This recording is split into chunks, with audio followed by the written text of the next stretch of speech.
Chez nous, un coup de projecteur sur un concept d'habitat, permettre aux personnes avec peu de moyens d'accéder à la propriété, et cela avec l'aide des pouvoirs publics qui prennent en charge l'achat du terrain ou d'un bien à rénover. Le reportage du Gangou.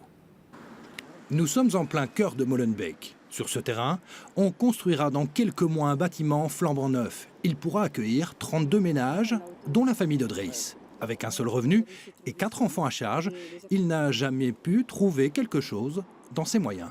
Il y a des milliers de familles comme moi qui ont un seul revenu, alors ils ont peut-être des familles nombreuses, qu'ils n'arrivent pas à acheter dans le privé, c'est impossible. Moi, pendant une dizaine d'années, j'ai cherché partout, mais c'était impossible. Et je crois que la solution, c'est la CLT.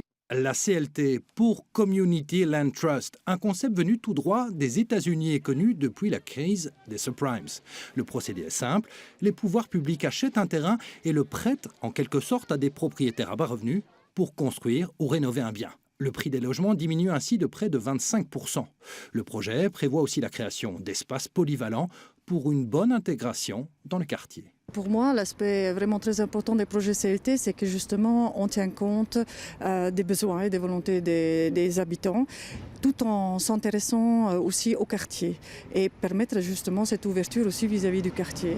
Donc prévoir aussi des espaces collectifs qui pourraient abriter aussi des autres fonctions.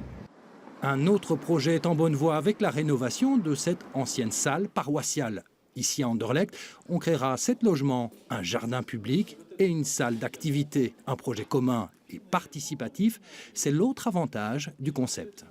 Il y a effectivement plus de respect parce que c'est son logement dès le départ. On l'a choisi, on l'a développé, on l'a imaginé ensemble.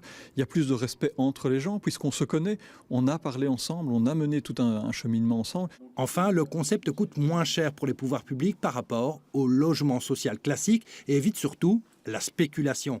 Car en cas de revente, le propriétaire ne touchera que 25% de la plus-value du bien. Bref, un concept qui pourrait répondre en partie au problème du logement. On estime qu'il en manque près de 250 000 à Bruxelles et en Wallonie.